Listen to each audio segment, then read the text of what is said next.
अर्चनी वंदनी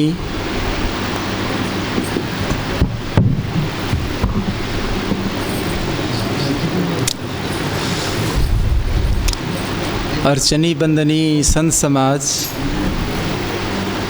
धर्म प्रेमी बंधुओं,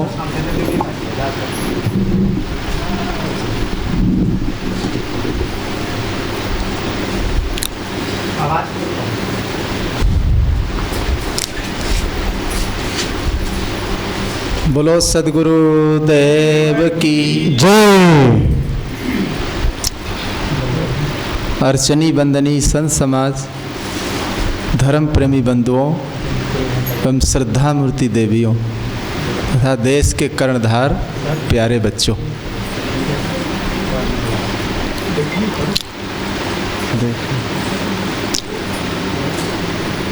विश्व विदिता यह देश है, भारत धर्म प्रधान।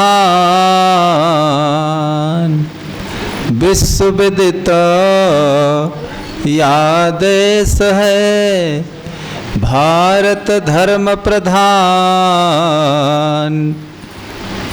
जहाँ अनेकन संत जन ले अवतार महान, ले अवतार महान। जिन्हों की हो गई अमर कहानी, वाल्मीकि नारद वशिष्ठ अरु सनकादिक मुनि ज्ञानी। सूरदास सुखदेव व्यास जी थे विवेक विज्ञानी। किए सभी उपकार जगत में, निज निज मत अनुमानी। श्री कबीर गुरुदेव कृपा करी अनुभव पारख ज्ञान। श्री राम रहस पूरण साहिब, श्री लाल विशाल समान। किए सुगंधित बहुजीवों को करि बैराग महान। छोटे बड़े सभी संतों को नमन करो धरि ध्यान। छोटे बड़े सभी संतों को नमन करो धरि ध्यान। बोलो सद्गुरुदेव की जय।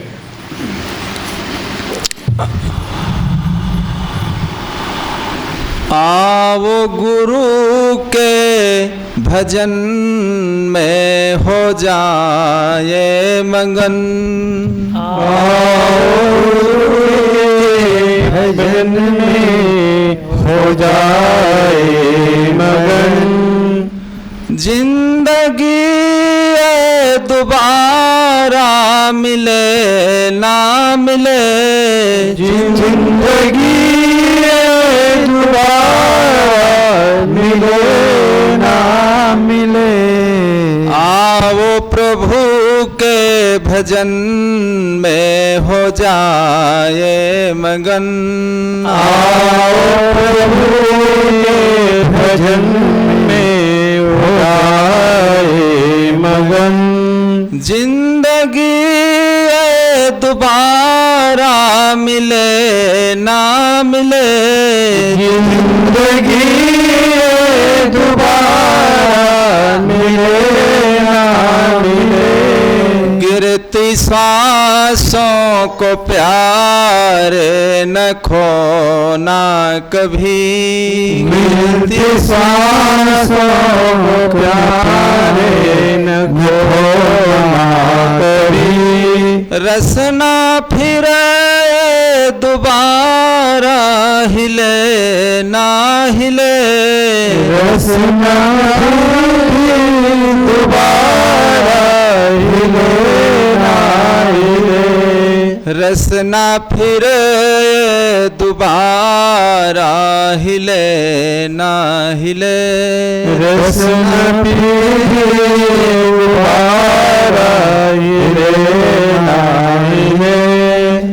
देखना ए बगीचा न बर्बाद हो, देखना ए बगीचा बर्बाद हो, देखना ए बगीचा न बर्बाद हो, देखना ए बगीचा न बर्बाद हो।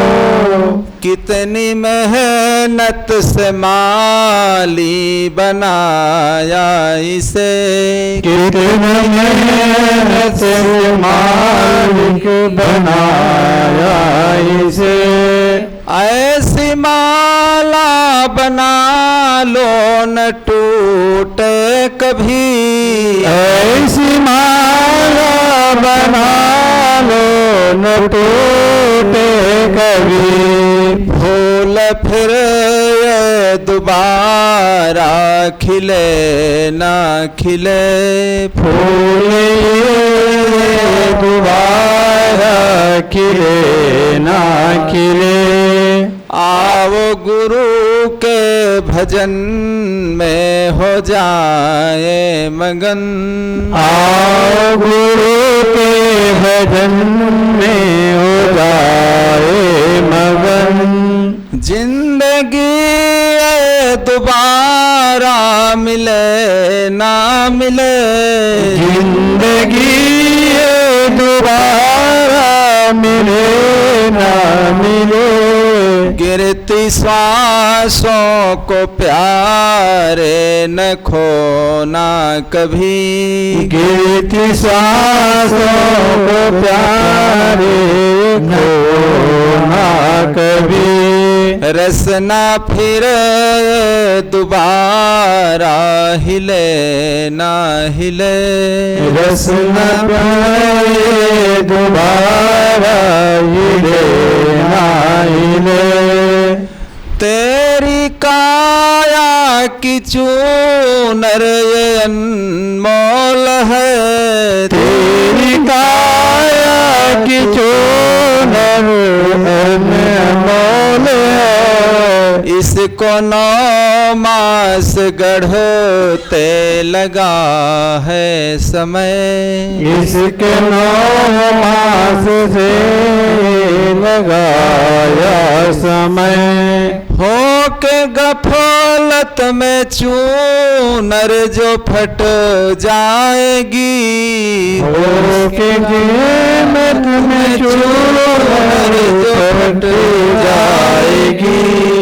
इसको दर्जी दोबारा सिले ना सिले, इसको दर्जी दोबारा सिले ना सिले। आओ प्रभु के भजन में हो जाए मगन, आओ प्रभु के भजन में हो जाए मगन। जिंदगी दोबारा मिले ना मिले, जिंदगी दोबारा मिले ना मिले। गिरती श्वासों को प्यारे न खोना कभी, गिरती सांसों को प्यारे न खोना कभी।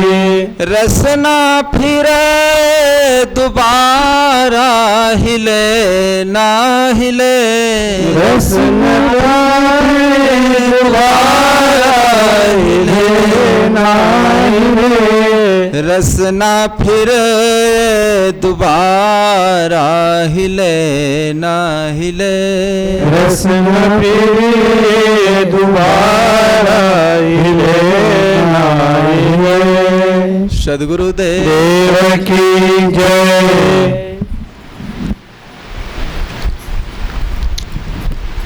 सद्गुरु कबीर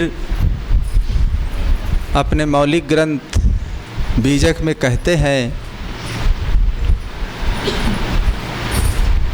कि जाना नहीं बूझा नहीं, समझ किया नहीं गौन, अंधे को अंधा मिला, राह बतावे कौन।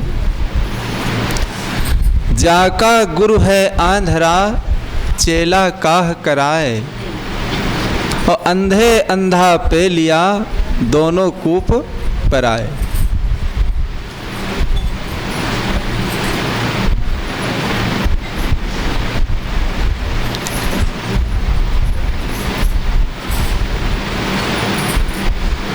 सद्गुरु यहाँ हमें क्या बताना चाहते हैं? बिल्कुल निरख परख करके सार चीज हमें जीवन में अगर किसी चीज़ का चुनाव करना है, स्वार्थ से लेकर के परमार्थ तक, कोई जीवन में अगर हम ऐसा काम आरंभ करते हैं तो पहले उसको अच्छी तरह से जान लेना चाहिए, समझ लेना चाहिए। जानने और समझने के लिए वो हम सबको प्रेरित करते हैं। जान लो, समझ लो और उसकी पारख कर लो। पारख एक ऐसा यंत्र है, कहीं भी आप लगा दो, देखे उसका रिजल्ट निकल करके आ जाता है। हर मनुष्य के अंदर पारख है। एक चींटी में देखिए, चींटी के पास भी पारख है। चींटी के आगे अगर कंकल छोड़िए, देखिए चींटी उधर नहीं जाती। अगर चावल छोड़ दीजिए या चीनी का दाना छोड़िए, देखिए उस दाना को लेने के लिए चींटी तुरंत आ जाती। इसी प्रकार हर मनुष्य के अंदर पारख है। हम जीवन में जितने काम करते हैं सब पारख करके करते हैं, लेकिन जितने व्यवहार के काम हैं हम लोग उसकी पारख कर लेते हैं। मकान बनाना है तो उसकी पारख करते हैं, खेती करना है, कैसे बीज खेत में डालना है उसकी भी पारख कर लेते हैं। गृहस्थी के अनुसार शादी ब्याह रचाना है, देखे कितना लोग निरीक्षण करते हैं, बहुत पारख करते हैं। अभी 2 दिन पहले हमारे पास यूपी से फ़ोन आया। एक सज्जन थे, अपनी लड़की की शादी करना चाहते थे। शादी के लिए जहाँ गए, उस परिवार में 11 लोग सरकारी सर्विसमैन थे। तो फ़ोन से बता रहे थे कि मैंने कहा ठीक है, शादी ठीक हो गई। तो परिवार वालों ने क्या कहा, देखिए हम आपके गांव आएंगे, पहले गांव में इधर उधर पता लगाएंगे, जानकारी लेंगे कि आप कैसे व्यक्ति हैं, कैसा आपका व्यवहार है, कहाँ आपका घर है, कैसे आप रहते हैं। हर चीज़ का हम प्रशिक्षण लेंगे, उसके बाद शादी करेंगे। शादी करने में भी लोग केवल चमड़ी को देखते हैं, लेकिन अंदर क्या भरा हुआ है व्यक्ति के अंदर, उसको हम नहीं जान पाते। अंदर जो कुछ भरा हुआ है उसकी परीक्षा करना बहुत कठिन है। बाहर का हाव भाव, धन धाम, वैभव देख करके लोग प्रभावित हो जाते हैं, लेकिन अंदर का जो गंदगी है, अंदर का जो कूड़ा कचरा है, उसकी परीक्षा करना, उसकी निरख परख करना बहुत कठिन है। उसकी निरख परख वही व्यक्ति कर सकता है जिसके अंदर पारख है। हर मनुष्य के अंदर पारख है। हम लोग केवल भूले हैं। सत्संग करके अगर अपनी भूल को हम लोग मिटा दें तो बिल्कुल जैसा हमारा स्वरूप है चेतन, हम वैसे ही रह जाएंगे। लेकिन अनादि काल से हम लोग इस संसार में भूलते आए। अगर पारक करते तो हम लोगों का बंधन छूट जाता।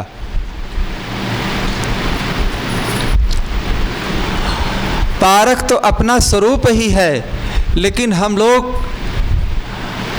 अपनी तरफ जानकारी नहीं कर पाए, अपने को सही रूप से जान नहीं पाए, परीक्षा नहीं कर पाए। इसलिए हम संसार में खानी बानी के जाल में भटकते रहे आज तक,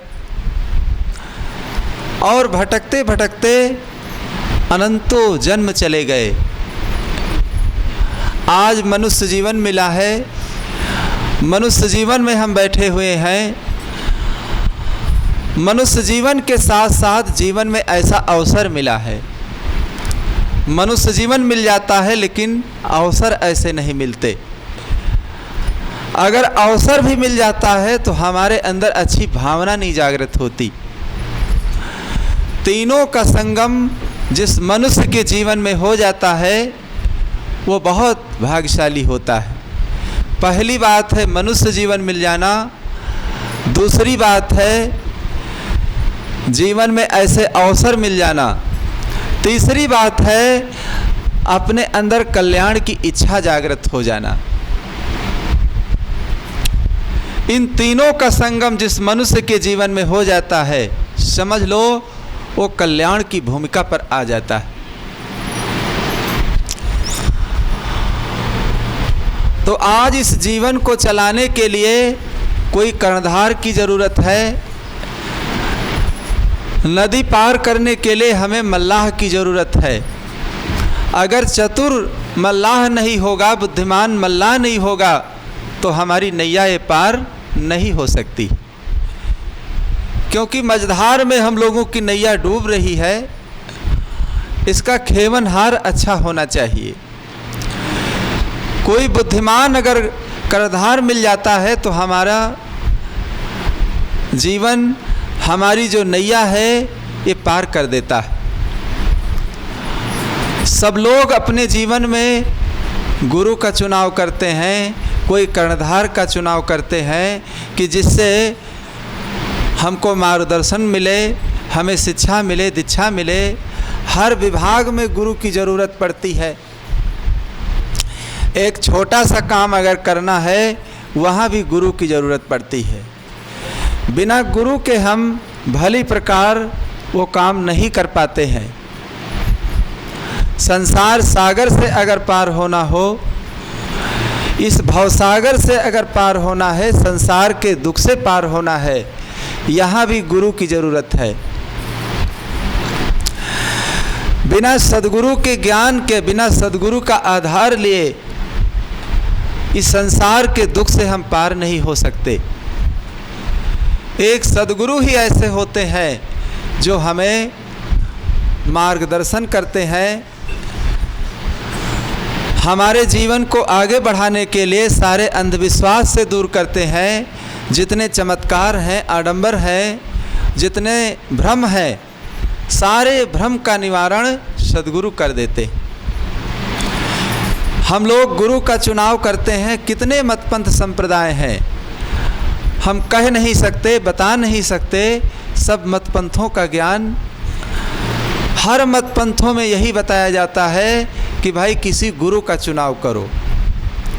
किसी गुरु का चुनाव जब जीवन में कर लोगे तो गुरु तुम्हें अच्छा रास्ता बताएंगे।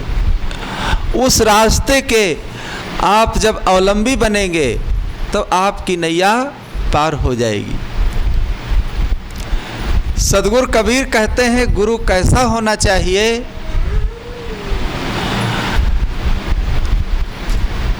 गुरु का जीवन कैसा हो, कैसा गुरु हो, कैसे गुरु का अपने जीवन में चुनाव करना चाहिए। अनेक प्रकार के विचार लोगों के अंदर होते हैं। सबकी रूपरेखा अलग अलग होती है। कोई कोई व्यक्ति कहते हैं गुरु कैसा होना चाहिए, कम से कम तंत्र मंत्र तो जानता हो। कोई परिवार में मुसीबत आ जाए, कोई कष्ट आ जाए तो अपने तंत्र मंत्र से हमें बचा ले। कोई कोई कहते हैं कि गुरु ऐसा होना चाहिए कि जो हर चीज़ खाता पीता हो। कभी हम गुरु के यहाँ जाएं या गुरुदेव हमारे यहाँ आए तो कम से कम हर चीज़ खाते पीते तो बने। जो मांस भी खाता हो, मछली भी खाता हो, शराब भी पीता हो। अगर सिगरेट पीना है तो एक तरफ गुरु बैठे पी रहे हैं और एक तरफ हम भी पी रहे हैं। ऐसा गुरु न होना चाहिए जो हर चीज़ की रोक लगाता हो। किसी किसी व्यक्ति के अंदर कैसी भावना होती है, गुरु ऐसा हो जो कभी जीवन में दोबारा गुरु से भेंट न हो, गुरु से भेंट न हो, कभी दरवाजे पर ना वो आ सके, कभी हम उनके यहाँ न पहुँच पाएँ।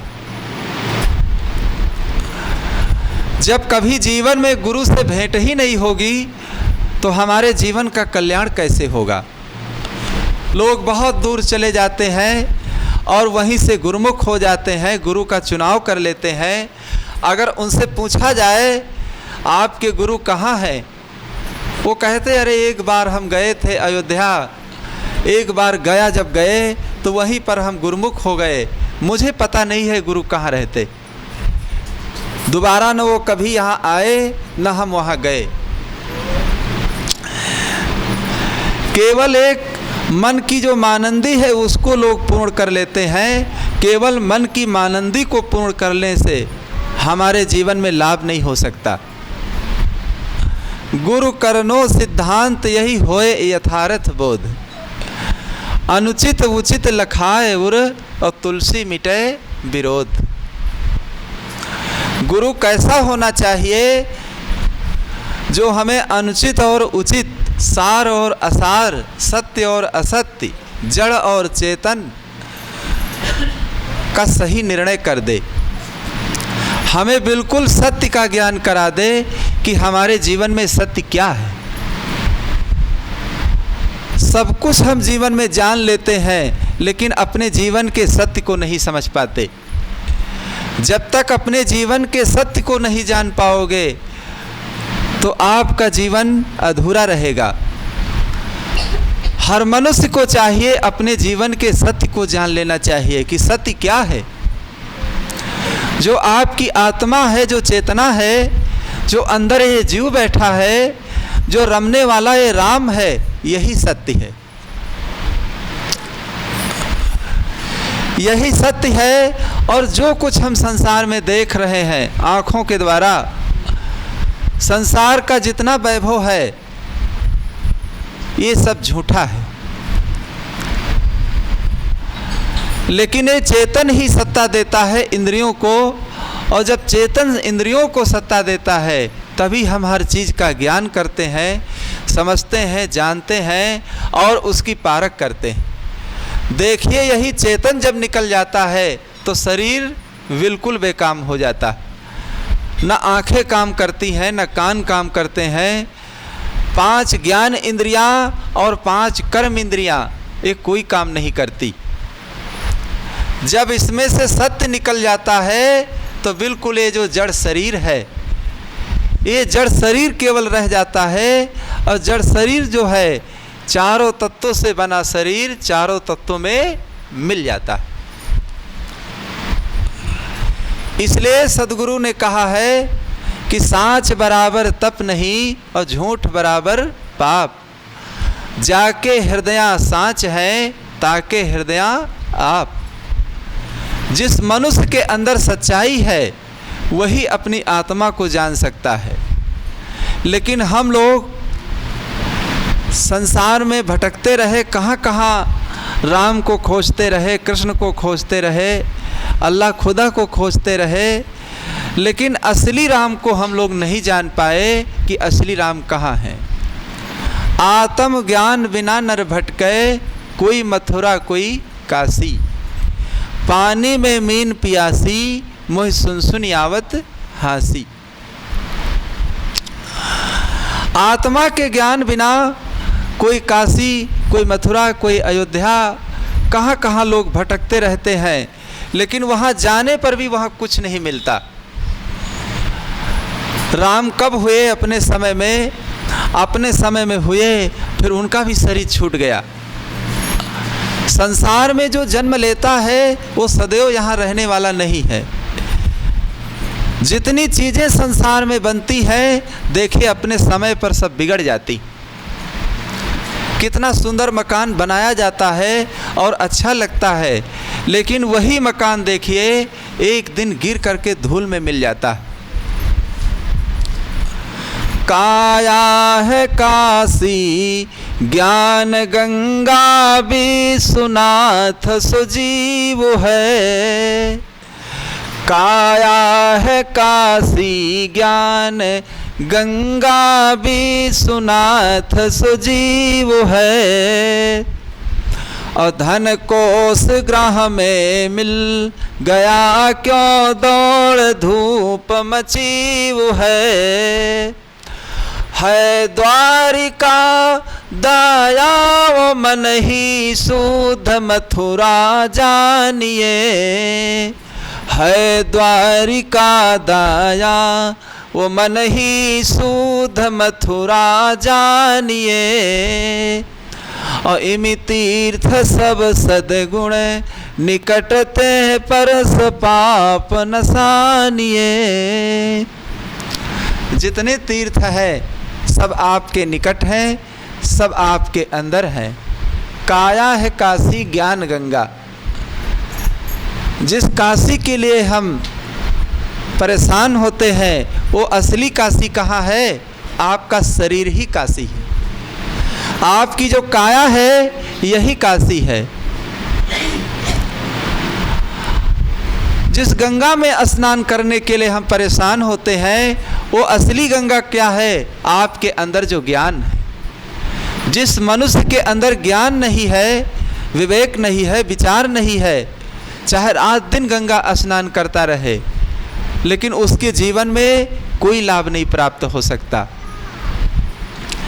काशी में जो विश्वनाथ मंदिर है वो क्या है? आपकी जो आत्मा, आपकी जो आत्मा है, अंदर जो अंतर आत्मा बैठी हुई है वही विश्वनाथ है। जिस मनुष्य के अंदर दया नहीं है, द्वारिका में ही चाहे अपना निवास बना ले।